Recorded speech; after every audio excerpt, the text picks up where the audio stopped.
5 లక్షల కోట్ల రూపాయలు దోచుకోవడమే లక్ష్యంగా అమల్లోకి తీసుకొచ్చిన హిల్ట్ పాలసీని రేవంత్ రెడ్డి ప్రభుత్వం మభ్యపెట్టి మారేడుకాయ అని చెప్పే ప్రయత్నం చేస్తోందని పరిశ్రమల శాఖలో చర్చ జరుగుతుంది. మంత్రివర్గ ఉపసంఘం ప్రమేయం లేకుండానే నేరుగా కేబినెట్లోకి వచ్చిన సిఫారసులను చట్టవిరుద్ధంగా ఆమోదింప చేసుకున్న సీఎం రేవంత్ రెడ్డి ఇప్పుడు దీనికి సబ్ కమిటీ ముసుగు తొడుగుతున్నారనే ఆరోపణలు వస్తున్నాయి.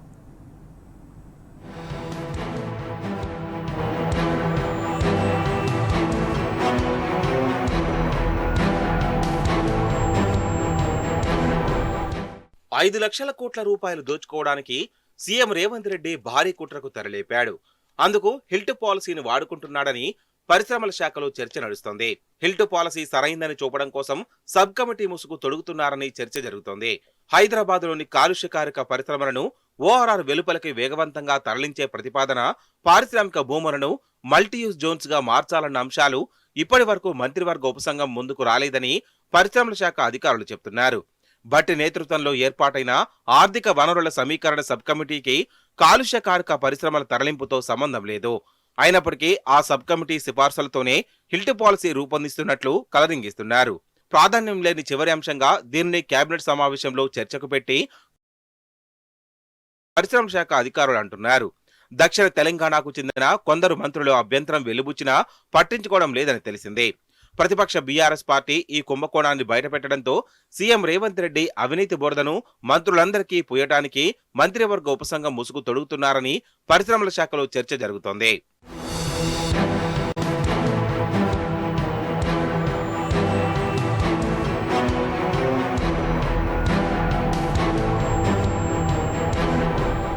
సుమారు ఏడాదిన్నర పాటు సీఎం ఆయన సోదరుల కోసం ఓఆర్ఆర్ కు లోపల దాని సమీపంలో ఉన్న ప్రభుత్వ, పారిశ్రామిక, అసైన్డ్, వివాదాస్పద భూముల వివరాలు తెప్పించి భారీ మొత్తంలో భూ బ్యాంకును రూపొందించినట్లు ప్రచారం జరుగుతోంది.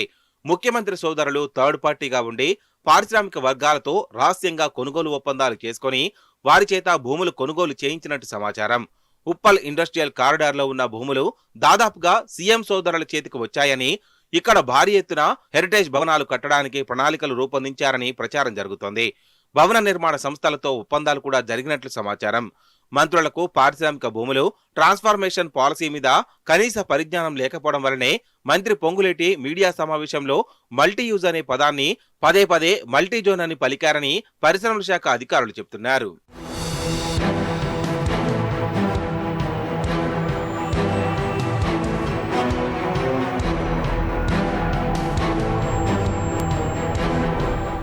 చట్ట విరుద్ధంగా హిల్ట్ పాలసీ అమల్లోకి తెచ్చారని ప్రతిపక్ష బీఆర్ఎస్ నేతలు గుర్తించి ప్రభుత్వాన్ని నిలదీస్తున్నారు.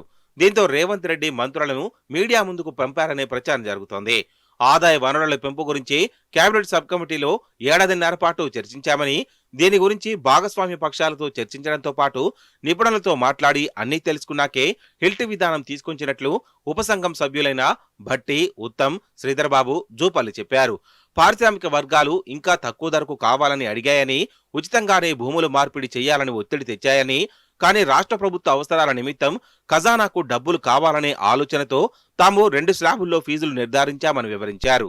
అదే నిజమైతే ఉత్తర్వుల్లో సబ్ కమిటీ సిఫార్సుల మేరకే అని ఎందుకు ప్రస్తావించలేదని పరిశ్రమ శాఖ అధికారులు అడుగుతున్నారు. ఆదాయ వనరుల కుదింపు అధికారం ఉపసంఘానికి లేదని, ఒకవేళ సబ్ కమిటీ అటువంటి నిర్ణయం తీసుకుంటే అది చట్టవిరుద్ధమని అంటున్నారు.